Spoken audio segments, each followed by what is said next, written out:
Welcome to the Avance Podcast. I'm Dan. And I'm Nick. And we are recording from Haggerty Drive and Social. Oh, Garage and Social. Garage and Social. It's the Drivers Club thing. It will throw me off. Still, when we start this, I still want to say Rain City all the time. Well, like 200 episodes of Drivers Club, you kind of get some brain in your muscle memory of your brain. Yeah, one thing I do remember. So, yeah. Yeah, so. It's good to be back, though. It's full right now because it's, relatively full. It's raining. Yeah, it's raining, so there's a bunch of cars in here today. Yeah. It's always fun to come back and see the new stuff. I still want a 992 GT3. Everybody wants one. Yeah. Most of them are here. Yeah. So I don't mind. That the new Speedster down there is kind of nice. So yeah, I'll take that. I'm still drooling over Alex Cochise' Luftgekalt? Sure. Maybe I know it's got Colt in it. That's all I got. So yeah. It's Safari Porsche, which is a perfect transition into today's episode. First, we'll do the Carter Subaru tip of the week, and then we'll be right back with our guests. All right, this week we are going to talk about cameras, specifically different modes of your cameras. So since May of 2018, backup cameras have been mandated as standard equipment on all cars in the U.S. About time, wish I had it on my Turbo S. So when you're backing up, obviously your backup camera automatically turns on. But what a lot of people haven't looked at is that there's usually options on that screen. So you're not just stuck with one view. So Volkswagen, for example, they have a really nice one in their newer cars. I think since 2018 and newer, they've had this really cool mode system where you can click the mode button on the dash right on the screen, and it will show you different views out of the backup camera. One of them shows all the highlighted objects that the sensors are picking up. So different cars, obstacles, things like that. And they show in different, it's kind of like squares, but it shows them in red, yellow, green. So the farther they are away, they show up in green, but if they're really close, they're in red. And those sensors pick up all around the car on a lot of cars. So you can do a top-down view on some Teslas and more luxury cars. You can do a full 360 view as it stitches the cameras all together. Or you can do, if you're pulling forward, you can activate your front camera, and that has multiple views connected with the cameras that are often placed in the bottom of the mirrors. You can get this really cool front-end stitch. So the Raptor, for example, being so large, I get it really, really close to walls at work. And because my winch sticks out a little bit from the front bumper, I want to make sure I don't damage the winch, the bumper, the front of the truck. But with those cameras, even with the terrible resolution the screen has, I can get within just an inch or two of that wall and take up the whole parking space without having that giant truck stick out. So, as we always say, RTFM, read the manual that came with your car. Most of you haven't. God knows I haven't read mine cover to cover even after a year, I'll be honest. Bad on me. But that said, check out the different camera views in your car. When you go into reverse, just look at the screen. See if there's a button there for the camera or a menu button there. And you might probably find different views and different options, even on inexpensive cars. So it's worth checking out. So that is your Carter Automotive Group tip of the week. And we're back, and after looking at that car, there's just one perfect place to drive that thing, and we haven't touched it yet. Nope. I'm going to convince Alex to, though, I swear. Okay. I'm going to do it, Alex. I mean, I'll be there. I'll be there right there with you. If you Filming? Yeah, absolutely, yeah. And the perfect place to drive that yeah. car would be one of the Backcountry Discovery Routes. We've had a little bit of experience on those. A little bit. We did see a Tesla on there once. He was very lost. That was very entertaining. God. He was way lost. Considering how he came past us and we went down a long ways. He was far from where he should have been. I'm still amazed he made it as far as he did. I'm kind of impressed, kind of terrified that person's on the road. And he's wondering why all of us are staring at him going, so. Well, with us today, we have the masters of the BDR that we are so thankful for, because if you've listened to this show at all, you've heard Nick and I talk endlessly about the most fun experience we've ever had on a motorcycle. And we're not kidding. Been riding my whole life, and the best experience I've ever had was riding the Wabder on our Honda Monkeys. To the point where actually after we're done tonight, we're going to start planning this year's route. Yeah, we've got the Idaho BDR map in front of us. Thanks to our they won't let us back in Washington. So it's time to So Paul and Ina, welcome to the show, and thank you so much for all you do. Thank you. Yeah, thanks for having us. And all motorcycles are fun, even the small ones. Yeah. I mean, I can a big bike I can see. Like, I want to take my big bike there, but there's just so much more joy on my Monkey, and people wonder about it. Like, I actually took it out riding yesterday, and some guy's like, "You're kind of big for that bike," and I was like, Yes, I am. Yes, I am. Suspension is worth more than my car. Yeah. Yeah, we have Olin's all the way around on pretty much all the monkeys at this point because it's worth it. Those of us that weigh over 240 pounds do. Yeah. So, Yeah, you're going to need a little aftermarket help, big guys on small bikes like that. Yeah, well, and thanks to Olin's, we did get it. Like, it's amazing how those bikes coming from the factory, they're built for literally a small Thai boy, and I sit on it and it just bottoms out. So, yeah, that was but it was a great time. But if you don't know what the Backroad Discovery Routes are, could you give us Sorry, I'm going to do that. You do this every time. Every time I do that, so I'm consistent. It's not the first time we've heard that. Yeah, okay, good. Well, it's probably not from me. Well, could you give us a little breakdown on what it is and how it became? Sure. So Backcountry Discovery Routes, BDR, we're a nonprofit advocacy organization, and we create and preserve adventure riding opportunities for dual sport and adventure motorcyclists. Our mission is fivefold.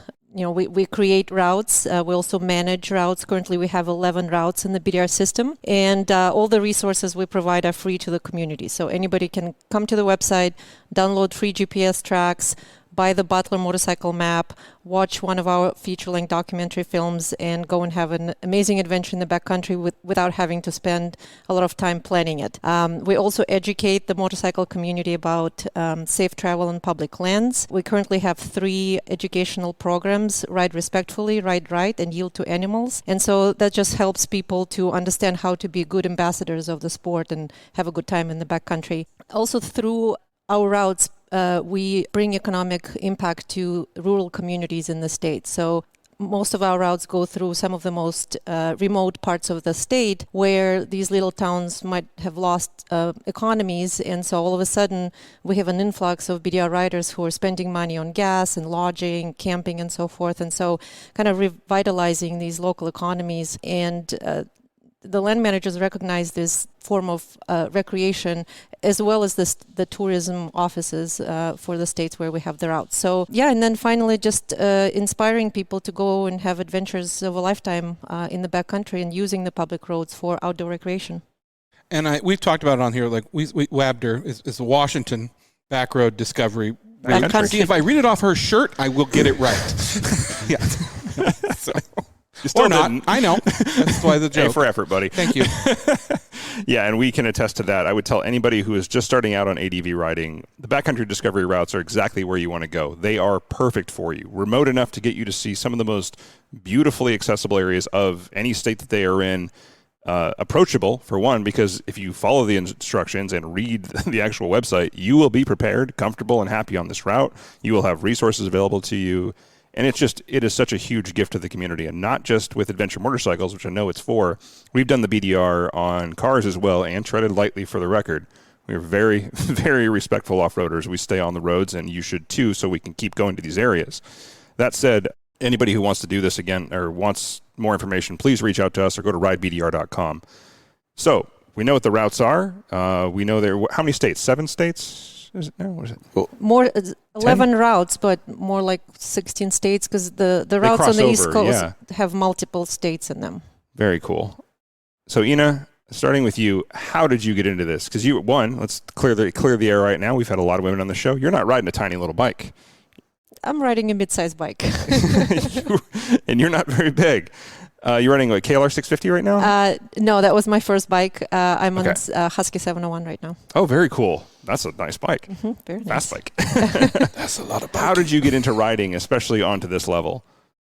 So when I got to Seattle, I'm originally from Moscow, Russia. Got here about 25 years ago and lived in Seattle, and I was scooting around. I had a Derby scooter for many years. Never owned a car until I met a guy who had a dream of riding to South America on a motorcycle. And that was kind of at the time when adventure riding was just starting out.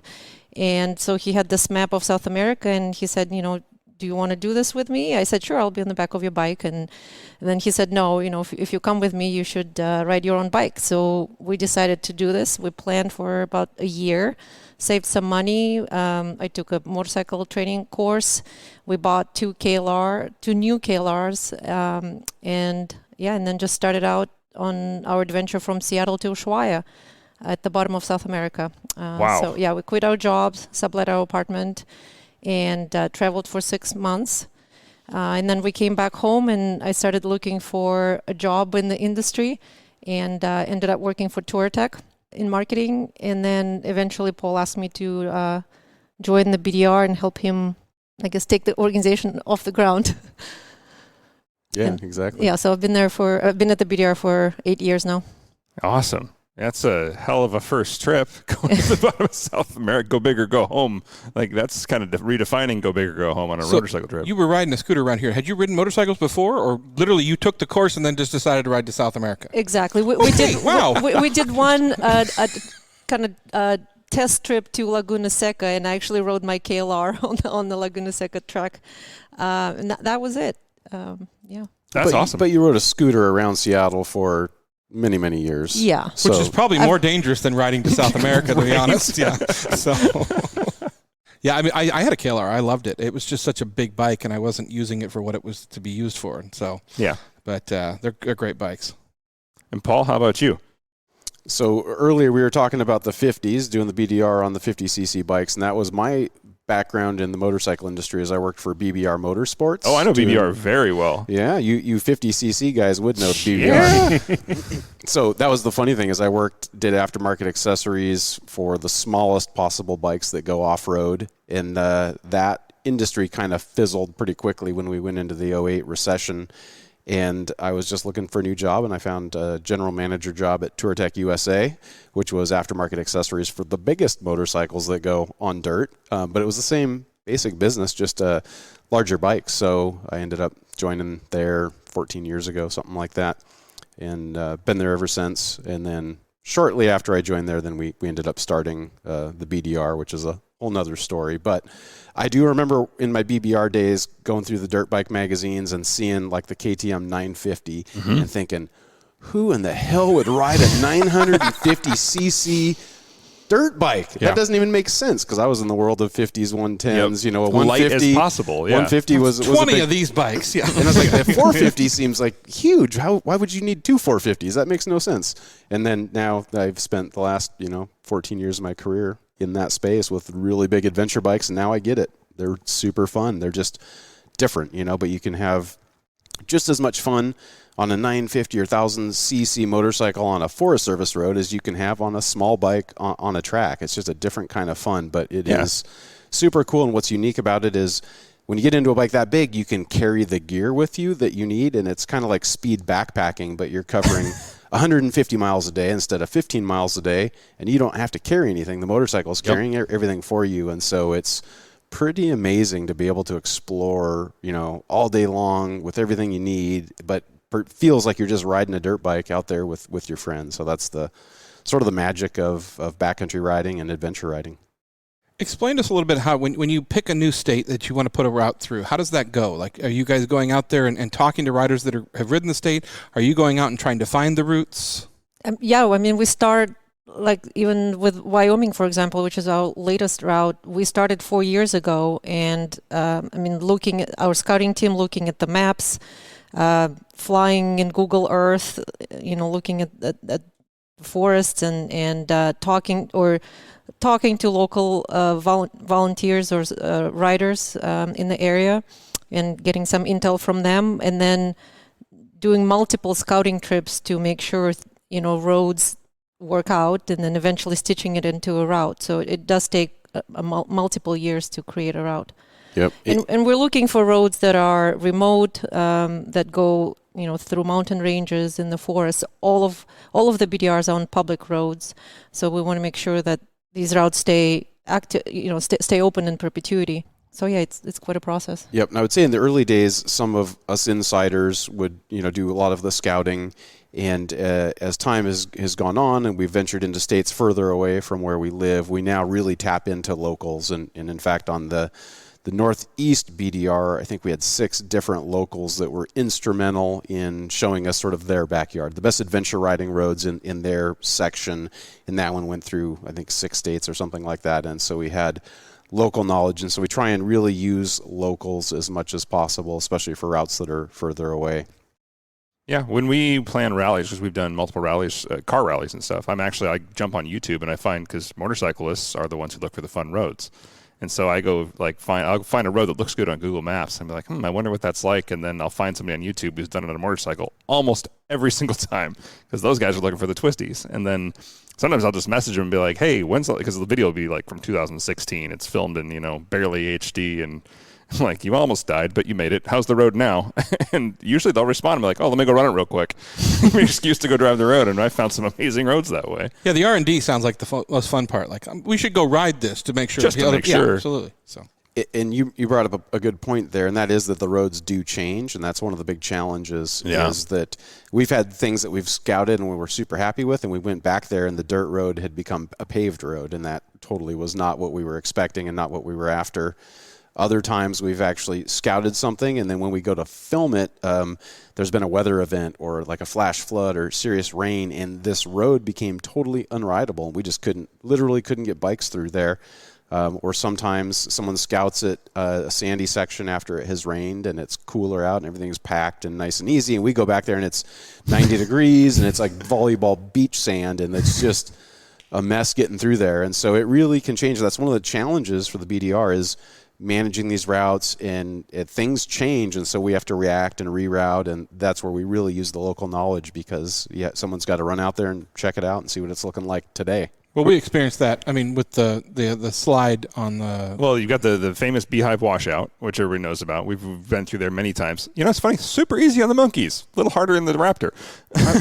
we had a giant Dodge truck that came through, and he went through there faster than I did, which was pretty impressive. I was like, I don't know if I'm going to take my time. He races King of the Hammers, to be fair. So this was like, he's like, this is a Sunday drive. Yeah, one hand. So we can do it reverse. No, we were riding south out of Chelan on the monkeys, and there's that silt outside of the jungle area there, and it's just like, if you think of a 10-inch wheel, just...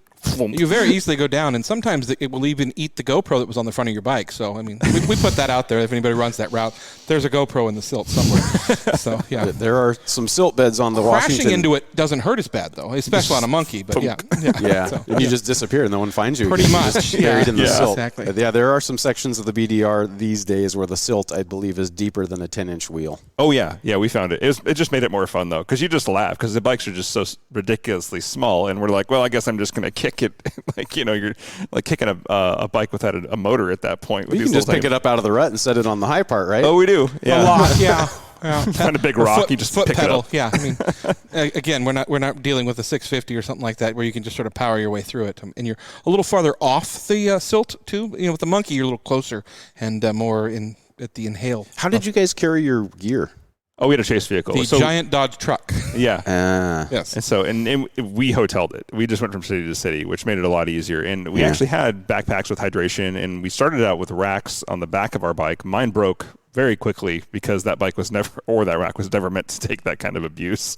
Kind of what was on the market that we could use. So we quickly learned what gear worked and what gear didn't.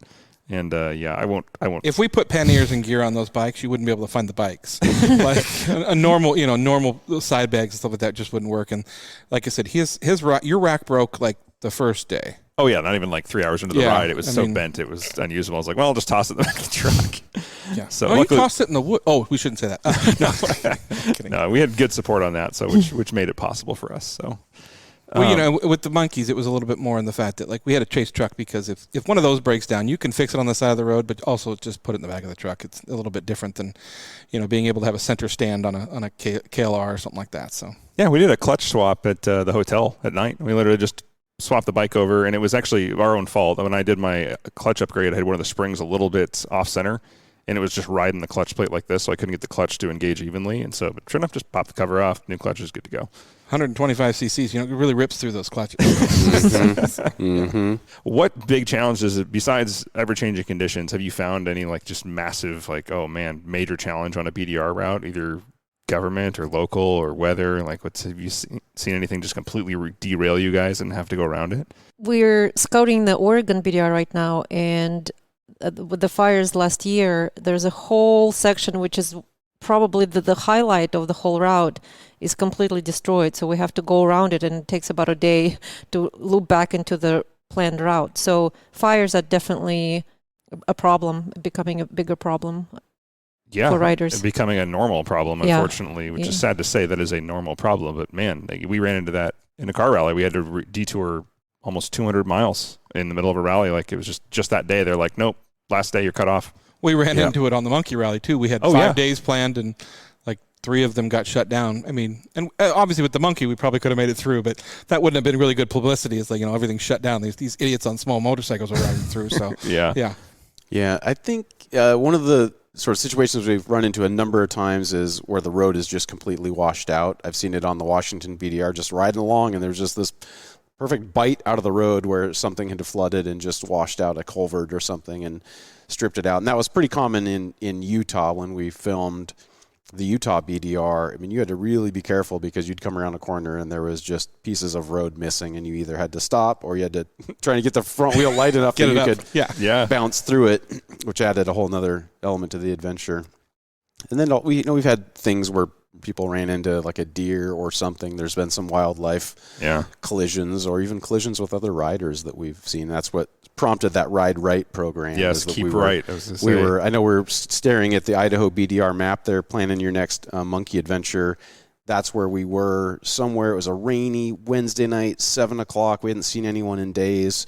And just all of a sudden, there were 2 guys on dirt bikes in the same place and the same time as us. And one of them was in the wrong lane and ran head on into a 990, and he broke his leg, and it was a bad situation. And we'd heard of a few other stories similar to that, and that's where we came up with the Ride Right campaign to try and spread awareness for staying in the far right-hand track, because most of the BDR is on just 2-track, or narrow Forest Service roads. We try and use as much off-road, dirt sort of and gravel roads as possible. And sometimes people cut corners, or they just kind of think that they're the only ones out there. You're in the middle of nowhere. Most of the time you are the only one out there, but it's just sometimes you'll come around that corner and there's a Forest Service truck, or there's someone out there scouting for hunting, or sometimes there's guys on dirt bikes. And so that's where we came up with that program. We have these little Ride Right stickers, and all of us run them on the back of our windscreen facing us as just a constant reminder to, that's right. Smart. Stay right. And once you get used to that, it's actually pretty fun to just stay in that right lane. Usually it's lightly cupped and it's just kind of a rail. Once you get used to riding over there, it's just fine, and you lose the temptation to cut corners, but it's something that's really important, and that's what the BDR spends a lot more time and energy these days on these PSA, public safety campaigns. We need those for our windshield. I can't tell you the amount of time I've spent in the left lane. But on the monkey, though, it was like that rut's too deep and it will eat me, so I went to the left. But we should probably put those on ours. You should definitely put them on yours. Brian's here. Hi, Brian. Yeah, Idaho is exceptionally remote. I've actually done sections of that. I lived in McCall for a month. I just decided to move there I had a distance between buying a house where I had 30 days where I was like, well, I don't know where to go. So I was like, let's move to McCall because I love it there.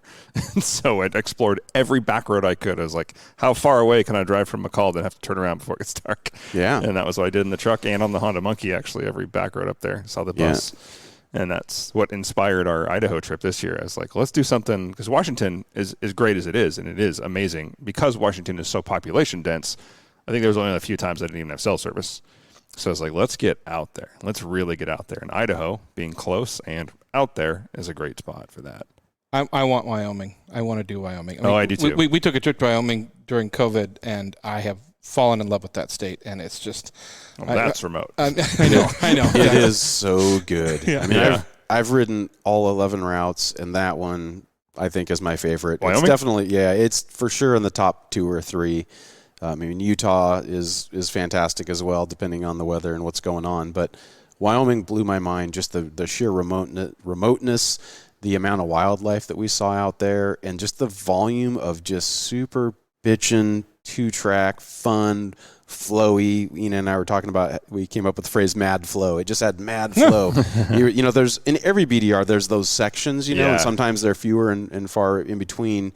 Wyoming, it just kept coming and coming, and it was just, I think if you could quantify, the fun factor, I think it had more fun factor for longer stretches than any other BDR, and so that's what made it kind of my top choice. All right, 2023 is Wyoming. Sure. Let's just say it right now. Twist You good my with arm. that? Okay. All right, there we go. Okay, so there we go. It does have a narrow window of opportunity because it's so high there, and the snow melts very late in the season, starts flying again early in the season, so it's pretty narrow, and that's why You don't have to get high. You can just go there, Brett. Yeah, exactly. That's mid-July to early September, and that's about it. Yeah, that's the narrow window. That's what took us so long to scout it, because it was hard to get in there and scout that much in such a short window of time, but you definitely should Dan do and it. I are looking at each other going, we can do that. Yep, no we'll problem. find the window. I'm not a Second problem with weekend that. in September after the kids go back to school. It's Absolutely. perfect time to go. Yeah. Plus, you guys could just ride those bikes right under the moose. Absolutely. When you, Yeah, when you that's what come I was across thinking. a moose on the road. I was thinking more buffalo, but moose works too. Yeah.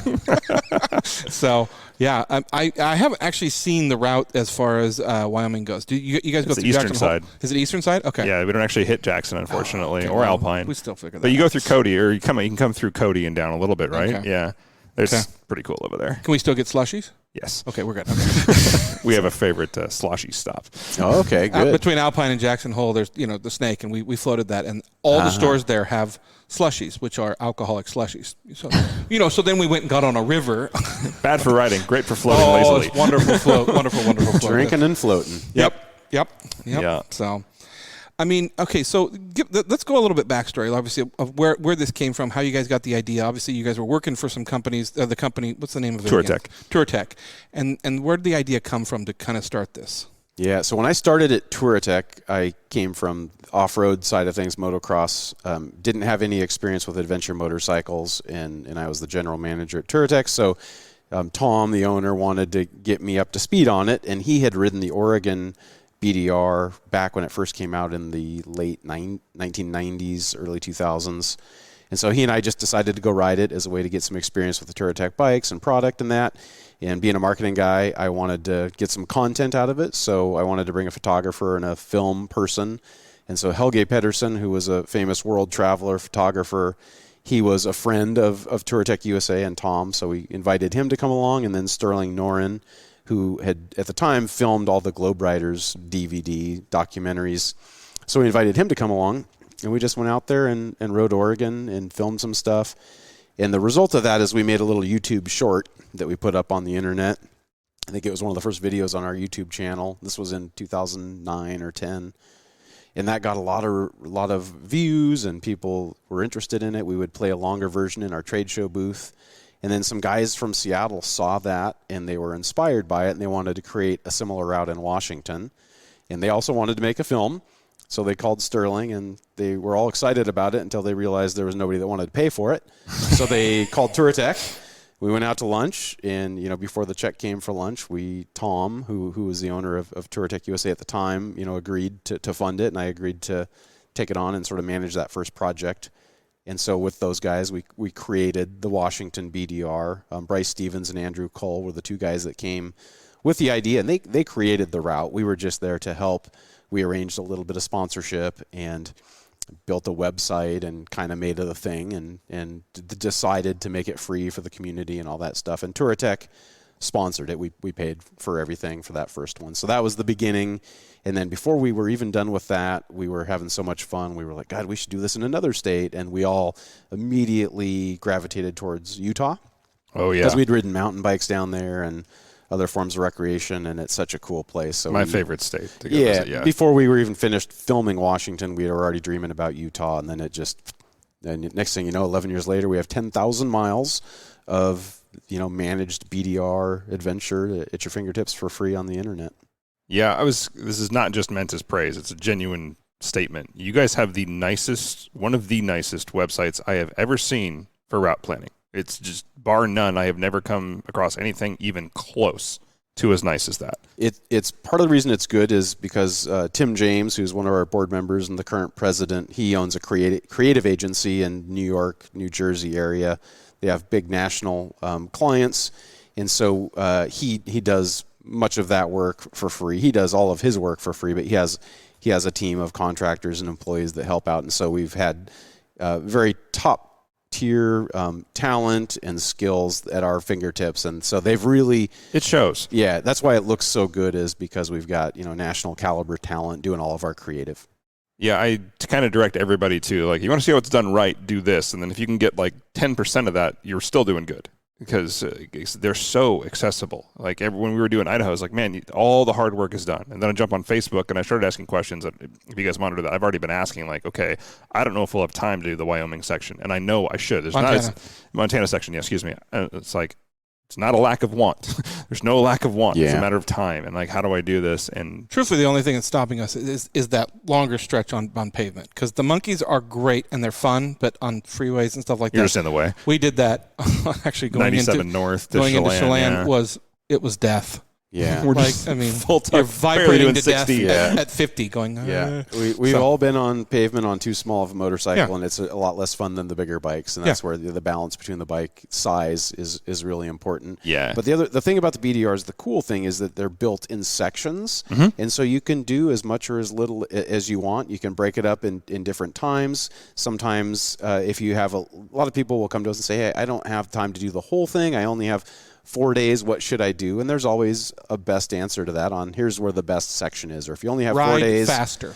Yeah, drop this. Well, there's that. That's always in the right lane and watch out for animals. And that's always a bad idea. Yeah, no, exactly. Universally, absolutely. Yes. Kind of like shots of alcohol. Always a bad idea. Yeah. It might but I'm warm. It sounds fun, but it's always a bad idea. Exactly. And so is riding too fast. Isn't that right, Inna? Yes, it is. Oh, there's a story there, Inna? There is. Please do tell, actually. Well, just go watch the Northeast BDI film. Okay.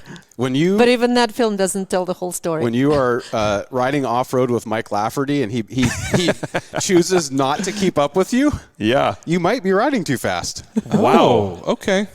That's funny. I remember him from, was it Fox Films? Was he in Terra Firma? No, that's Austin. That's Austin Vince. I think you're thinking of. I'm thinking going way back. So Mike Lafferty is an 8-time AMA Enduro champion, one of the best off-road riders the world has ever seen. And he won't follow you. He backed off on some corners, and then a little while later, we couldn't find Inna because Inna was in the woods because she didn't make the corner. So it sounds like you were just exploring a different route through the corner, correct? I mean, I did some of that on the monkey where I was like, oh, I'm going straight. I'm still going straight. It was just so much fun that you forget about speed. Understood. You're just in that groove and you're like, oh no. Remember this, Dan. Like when you had to sit on the side of the road and wait for us for 5 minutes to catch up to you. Like there were times when Dan would leave us and I would come around a corner and the dust had settled. We ride with some people like that too. Yeah. There was a couple sections. So I used to ride in Entiat when I was a kid. And so going through those sections, I was like, those memories keep popping up. It's like, oh, I know this road. I know where this slides because I've been through that 100 times. And I'm like, oh, they haven't. My bad. Yeah. I don't want to hit a deer. They're cuddly. I'd be fine hitting it on my 450. I'm okay with that. No, you wouldn't. No, I wouldn't. Well, I'm saying I feel like I'd be more protected. Small deer. That's just mean. So that brings up one of already hit one of those this year. One of our most recent PSAs, which is yield to animals. And that's something that has become increasingly important. We go through a lot of ranch lands. So our ability to go in these amazing places, especially in Wyoming, these places that are big livestock industry, is we've got to find when we come across a gate, if it's shut, we leave it shut when we go through. If it's open, you leave it open. That's a livestock thing, but also just to really slow down around the animals so we don't spook them. I mean, it's somebody's livelihood, and so making sure that the cows don't get injured or in trouble, trying to scurry quickly. So you make noise and you give them time. And same with the wildlife. There's, you mentioned hitting a deer. I've seen a guy hit a deer. It didn't go well for the deer or the guy. And so really slowing down, giving that wildlife a chance to figure out where it wants to go and to just back off. And you got to remember that we are guests in their area. So we've got to really respect them, whether it's horses, dogs, cows, sheep. We ran, or didn't run, we rode through some flocks of sheep in Wyoming and just kind of slow down and let them do their thing. I've ridden through herds of elk over in eastern Washington between Kashmir and Ellensburg. Up in it's Clockham. It's not on the BDR. We were actually scouting for the BDR. And I rode through, it's the largest herd in Washington, but it's hundreds of elk, and it was just at dusk. We were riding, and these things were just coming across the road, and we just had to slow down and just let them do their thing and move enough that it's things you don't get to see. And to me, I want to stop and just be like, and take that in. That's amazing. It was incredible. Yeah. And so it's really important. Yeah. Yield to animals, whether it's livestock or wild animals. I was riding up a ridge, like full tilt. It was way back a long time ago, trying to get up this ridge because it was all shale, and I was like, just trying to stay on the throttle, and I popped up over the top, like literally popped up and slapped the bike down right in the middle of a herd of elk. And none of them were happy to see me, and they all stampeded in every direction. I was just like, It's back in my early 20s. It can be terrifying. I've had some close calls where, the deer comes across the road, and we were so close that I closed my eyes and braced for impact, and nothing ever happened. And I opened my eyes. He just turned on a dime and went the other way. But it was like you felt like you could taste it. It was so close. But they're out there, and we've learned certain times of the day to just back off and slow down. That especially, I have a saying that is, nothing good ever happens after 5 p.m. on an adventure motorcycle. And that's when most of the worst injuries I've seen have been in that. You get tired and fatigued, and the dust is, when the sun gets a little lower and the dust is backlit, it's hard to see. There's more animals out. So there's things you learn over time to just chill after 5 because of the animals, but also ruts get hidden in dust and things like that. And you're tired, so. Yeah, we try and keep everything kind of main daylight hours. The bikes are so small. I mean, in visibility, even a little bit of a difference makes such a huge difference when you're that small. A small rock is a little larger on a tiny bike, and so I mean, the headlights don't work that well either. No, it's not. No, and so Idaho though. I remember just driving out there. I was scouting out the route as I was living in McCall, and man, I can't believe how many animals I saw. It was just bear, moose, elk, deer. Some cat, I don't know what it was. Distance, I'm like, oh, that's a threat. But anyway, I can't wait to get out there with you guys. You're gonna have a good time. I mean, I think the hardest part about doing doing it last year was coming off and like sitting for the last however many months. Like because I want to be back out there consistently. Like it's just makes you want to move. Yeah, a lot of things here make me want to move. But yeah.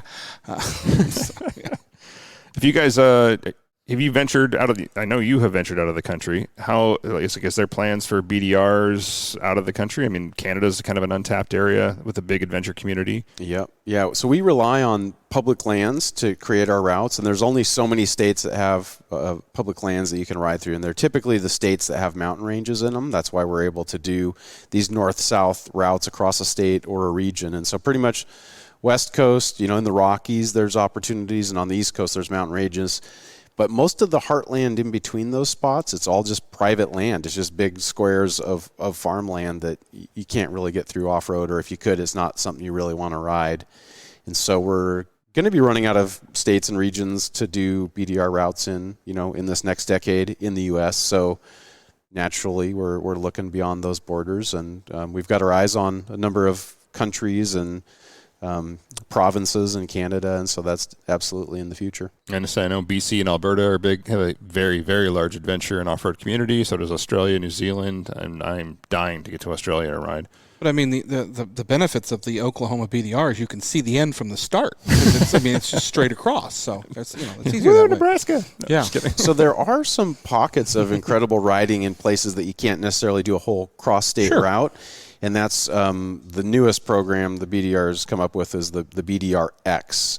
And these are routes that are loops, and they can be anywhere. And typically they're going to be in a state that we have a BDR, or a state where a BDR is not really practical, but they've got some really amazing riding opportunities. And so BDR is launching the first one in Wyoming, in the Red Desert, which Inna got to ride. I didn't. I showed up late to that party, but that's the first one, and there's going to be more of them coming out. So they're going to be shorter, they're going to loop, and because of that flexibility, we can do them in places where we can't do a complete, border to border typical classic north-south BDR route.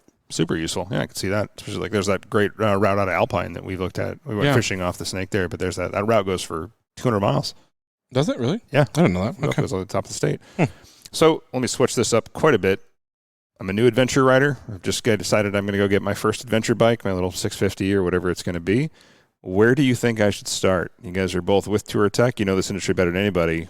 From the pros, what's the first thing I should go buy? What's the first thing I should go do? Because we all love mods. Yeah, I mean, I think the first thing to do is to go and do some training, off-road training, where you could actually do it on a smaller bike. Maybe do a couple trainings with different trainers. And then, I mean, I would recommend buying a used bike and then just start practicing your trips. You don't we don't recommend you do BDR right away, but maybe you do a few sections where you practice with a fully loaded bike, which is a completely different thing, riding, fully loaded bike versus a practice bike or no luggage at all. I think, making sure that you have the riding skills, that you have the right protection, the right apparel and gear to protect yourself, that your bike is protected, so outfitting your bike so you can lay it down as many times as you want. I guess finding other riders in the riding community to gather with. Yeah. I think that's good. We liken it to climbing Mount Rainier. It's something that almost anybody can do if they put in the time and the planning and they develop the skills and the stamina and the strength and all that to do it. And a BDR is similar. You don't want to just buy a bike and go ride a BDR, just like you don't want to go to REI, buy some stuff, and then just start taking steps up Mount Rainier. Nobody ever does that. Yeah. And it's much the same. So you baby steps. You get the bike, you get some off-road practice and skills, then you start adding some weight to it, and you do a one-day or an overnighter, and you just sort of build up to it. Inna mentioned community, and that's really important as well. And we're lucky that we have the Touratech Rally just a few hours away. That's the last weekend in June every year. And we'll have over 1,000 people there. It's all adventure riders. Most people come on their adventure bikes. We've got on-site training, like 3 or 4 different training schools doing off-road training. We have clinics and classes and presentations. So it's kind of this immersion experience where you can just really live the adventure lifestyle, meet other people, learn. I think we'll have 7 different factory trucks there this year. Oh, wow. That's Harley, cool. Honda, Yamaha, Triumph, I think everybody but BMW pretty much is going to be there with their factory demo trucks. KTM is always there. And so you can throw a leg over different adventure bikes. You can pick the brain of world travelers. There's all kinds of knowledge sharing opportunities there. So if someone's new to it, that's a great place to go to just learn, experience, meet people. I think it's important. Like on my KLR, like the first thing I did was I got crash bars and things like that. And another thing I learned is load up the bike and then tip it over and learn how to stand it back up, because that's one of the hardest things to do. Because you're in a huff, you feel stupid for doing it, and then learning that it's a great skill to have on any bike. The monkeys are a little easier because you can literally just pick them up, but bigger bikes, it's a good skill. That's funny that you said BMW wasn't going to be there, of all people who kind of I guess they're sort of known for they don't have off-road bikes. No. Yeah, they're pretty much responsible for creating the genre. They weren't the only company, but they were kind of the first and the most, I think, entrenched in the adventure scene. But sometimes when you're the market leader like that, you don't have to work as hard as other people to get the sale. And Fair. So that's why, like Harley Davidson, for example, they just came out with that Pan American. It was the first adventure model that company's made. Seems to be doing well for them, too. Oh, yeah, they're selling as many as BMW in terms of as many as the big 1200 GS, 1250 GS in terms of unit sales, but they are working really hard. They had a factory demo truck that went every single weekend to some event all year long. They're spending more money than anybody has ever spent on a product launch for an adventure motorcycle before. And they got the market in 1 year, but they spent and they put a ton of effort into it. Whereas BMW, because they're the 800-pound gorilla, they just don't spend like that. They don't work as hard because they've got the dealer network and they've got the product and the reputation, and it kind of sells itself, so they don't have to be out there hustling. So that's why I think they're not at the event, although I think they should be. I think they should be too. Harley Davidson had a hard time with those electric bikes and the whole long wait up and stuff. Yeah. So I'm glad to see them get into that market, because I think it's something that a lot of their riders are going to get into. Yeah, I followed that. It pretty much saved the company because Harley was basically dead. Yeah. Like they were having massive challenges, management challenges, sales challenges there. Like a lot of industries, their target market is aging out, and they're having a hard time replacing those riders, and they tried marketing to younger folks and all that, but they took a gamble. They took a flyer on the adventure bike, but fortunately for them, it's a good bike. Yeah. We're buying one at Touratech that's coming in. We have a product range for it, so I'll get to ride that here soon. But all of the reviews, all of the magazines really liked it. Everybody that I've talked to that's bought one or ridden one, it's better than they expected it would be. It's got some cool technology with this ride height where you get on it at low and it automatically goes high. Yeah, it's pretty cool. And that's like, I've been selling adventure stuff in trade show booths for almost 15 years now.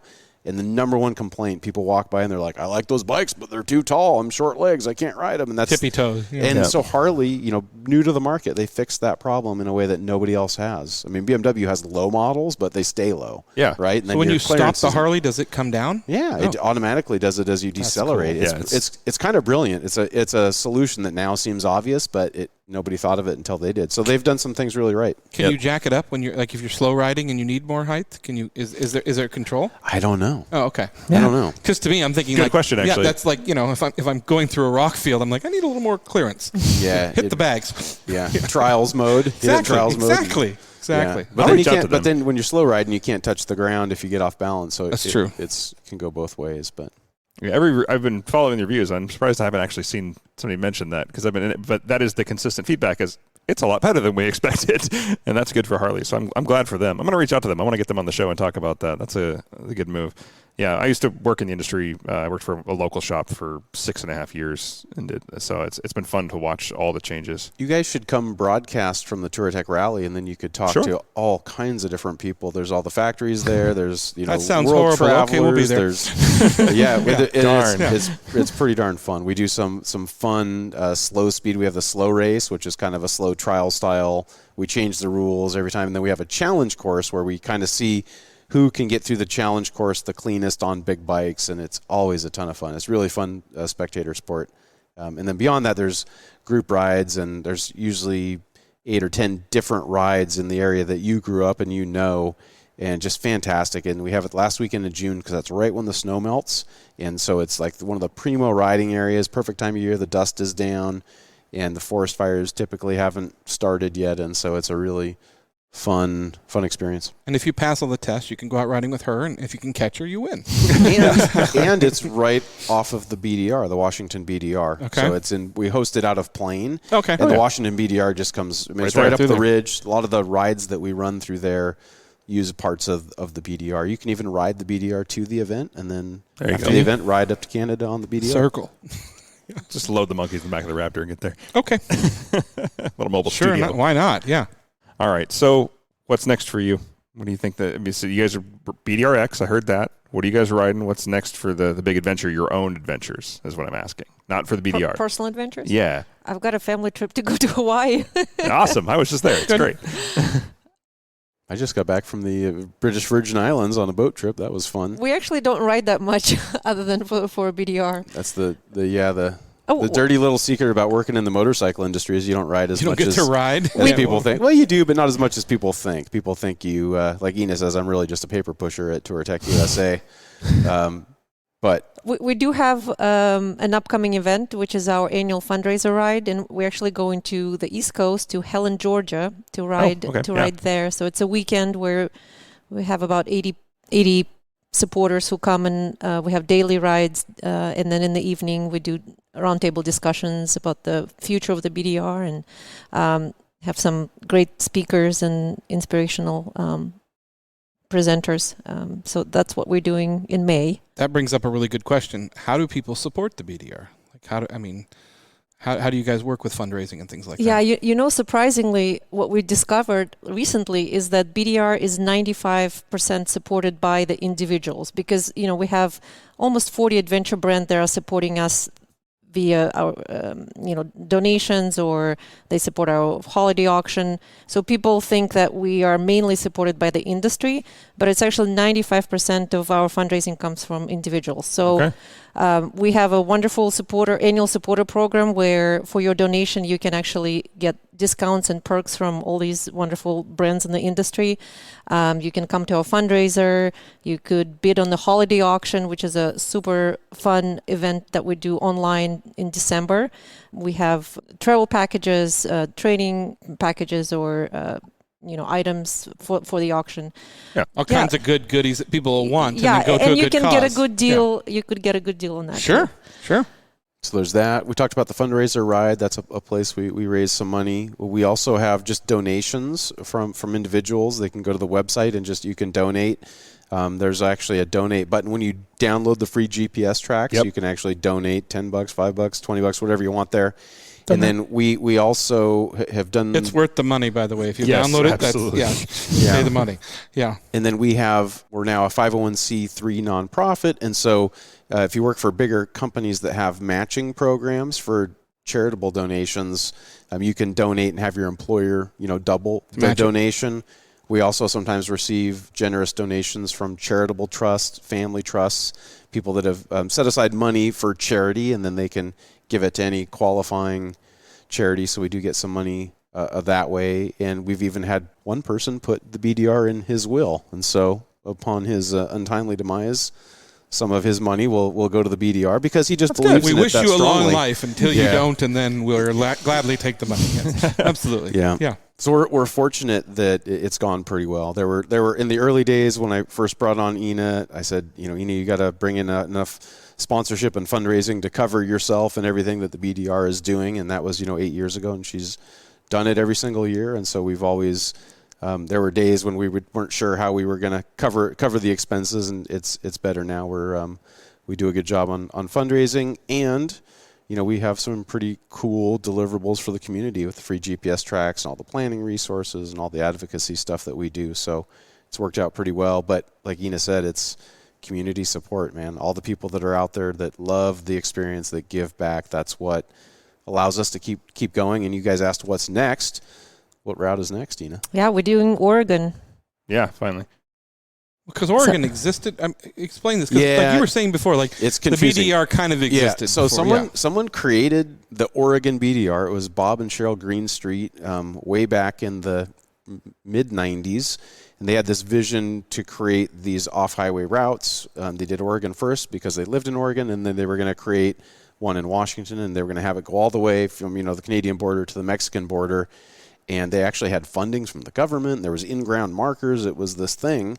And then they got sued by some environmental concerns, and they had to use the remaining funding to pull out all the in-ground signs, and they kind of decommissioned it. And then a Jeep club took it over, the Oregon Off-Highway Vehicle Association, which is mainly Jeep guys, took it over, and they sold paper maps. It was basically like photocopies of maps. I think I remember that, actually. That you'd make a donation, they'd mail it, and it was just totally unusable, not very good, and so very few people did it. It lived in obscurity until we created the Washington route, which was inspired by the Oregon route. We give them full credit for what they did and created the GPS tracks, and we trusted the motorcycle community to use the GPS tracks and to not get lost in that, whereas the Jeep Club guys were of the opinion that people would get lost with GPS tracks for some reason. They thought the paper maps were better. And so they basically never stepped up with the times, and it's still there, but no one really does it. And like we talked about routes changing and things, I rode their route, and there's 10-foot tall trees that are in the middle of the 2-track on these because no one's gone there. It's decommissioned road. So they haven't stayed current. So the number one question that Inna and I get is, when are you going to do Oregon, or how come you guys don't have Oregon? And so we finally are going to do Oregon, and that will be really nice. It's also kind of full circle from where it all sort of started and got inspired by, so it's pretty exciting. I know that route a little bit. We go past it quite a bit on the rally, on the SeaMont Rally. We go kind of crisscross it coming down backside Mount Hood. We're also working on Northern California route, Montana, Southeast. So there's plenty of routes in the works right now. That's great to hear. Inna, do you have a lot of women to ride with? On the BDRs, I do. There's more and more women coming into the sport, and a lot of good role models. Like Jocelyn Snow is one that's been featured in a couple of our films. I've seen it in films, yeah. Yeah, I think this form of recreation is definitely welcoming and opening its doors for more women to come and experience it. Yeah, we had 3 women on this most recent filming trip, which was cool. And the Touratech Rally, the first year we did that, which was 10 or 11 years ago, we had 1 woman at the Touratech Rally. There was probably 100 people there. It's like 99 guys and 1 woman.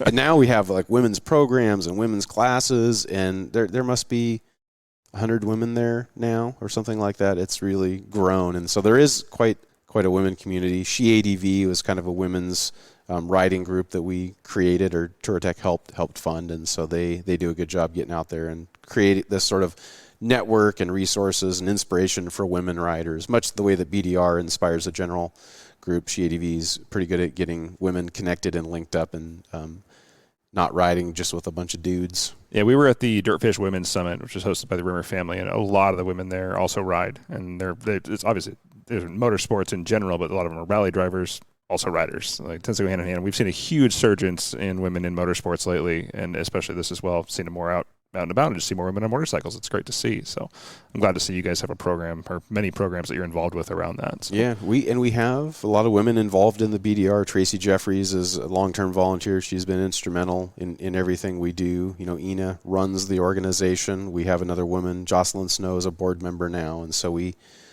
are very women-focused and have a lot of representation and a lot of women that just do a lot of the work of the BDR. Yeah, we've got Sherry. That means it'll be done right. So right. Yeah, exactly. So we've got Sherry in Portland running the Oregon Avants, and we've got Chrissy here running things in the Washington. Yeah, correct. Not Adam. Adam. Who is Adam? Nobody knows Adam. No, okay.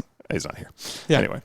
All right. Well, any other questions, Nick, for this? I'm good right now. I just want to go ride. I'm taking it all. Yeah, I was like, I'm looking outside going, God, so we could ride. Let's talk dates. What are the dates of your next monkey adventure? We're thinking the first week of July. Second week of July, after the holiday weekend. Yeah. Is probably what we're thinking, just to minimize the fire, or not the weather chance. Yeah, the passes. Earlier is better for Idaho because the fires are a factor out there, although a lot of it's already burnt, but it seems like there's always new still flare-ups. relights, yeah. I don't know how that can be possible. Yeah.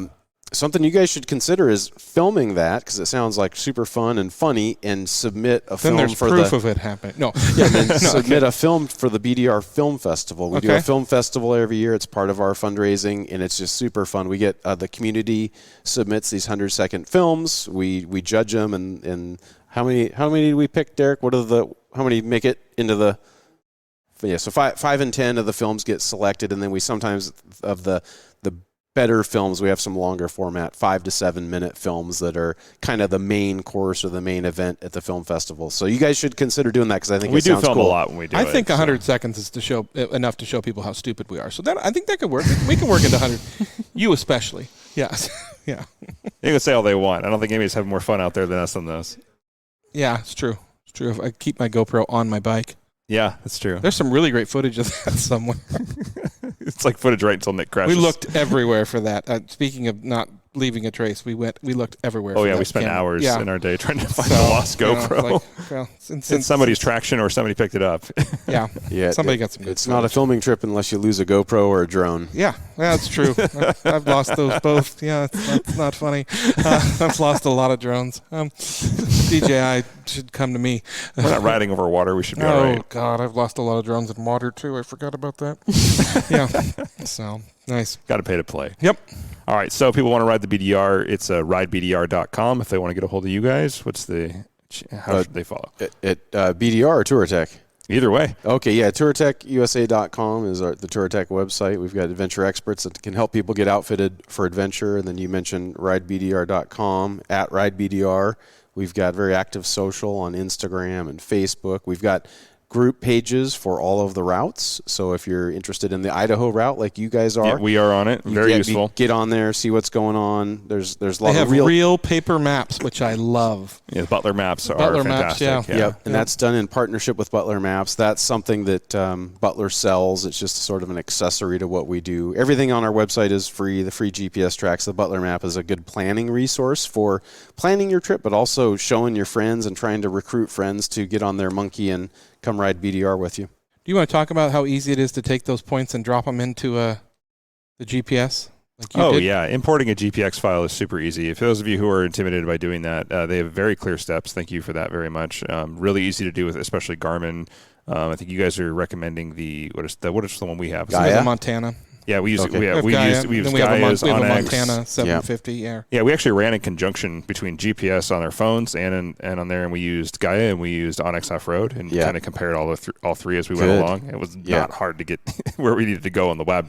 Very well marked. Yeah, there's a lot of good solutions out there. Yeah, the phone-based stuff is easy to use and slick. It's also still really good to have a proper Garmin GPS that's ruggedized and waterproof. And make sure you have the right phone mount, or you will kill your camera. We found that out real easy. So and we've been using Quad Lock just because they hold the phone so well. But charging, because using GPS full time with your screen on full time will drain your battery really quick, no matter what phone you have or how good you think it is. Also, Yeah. it will be covered in dust. So that's another advantage of having a standalone GPS. Although on a full adventure bike with a windshield and a lot of space and coverage around your phone, a little less of a problem. But on our monkeys, it was just real adventure bike. Got real it. adventure Okay, bike. yeah. I think you guys need like a full rally tower on those I would things love with to a do couple that. of GPSs, one zoomed out, one zoomed in. We I can wouldn't be able help to you with see that. over it. Yeah. That would be The hilarious. tower's higher than the bike. Yeah.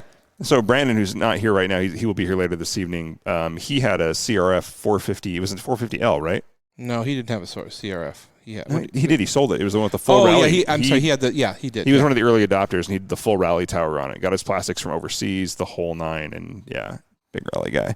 Yeah, I think about it. Ina wanted one of those for her 701, the full rally tower thing, and I was like, nope. I've seen the way you ride and the crashing that she does. I said that's too much money to be breaking off your motorcycle. So I grew up riding single track, so for me, it's really hard to get anything big and feel normal. Like I've done track days, stuff like that, and I've also done a lot of single track. And so for me, it's like even getting on like a CRF 450 feels like this is too much. I want to put me back on a small two-stroke. I just need something that's linked to my helmet, so when it goes, you went the wrong way, dumbass. Like, because I'm always looking out ahead. Because if I look down, I'm going to be off the trail. So yeah, You'll get used to it. yeah, I know.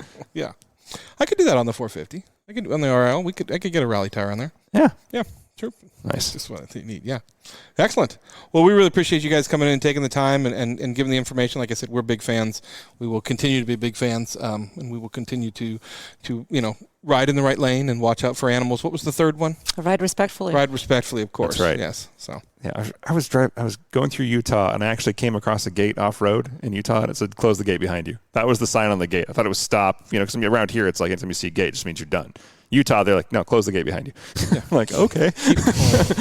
I love Somebody that will state. lose. Yeah. Yeah. Nice. Well, anyway, Paul, Ina, thank you again. Thank you for all your work from all of us who ride and go off-road. It really means a lot to us. We do appreciate it. So, For this edition of the Avance podcast, I'm Nick. I'm Dan, and don't just get there. Enjoy the drive or the ride.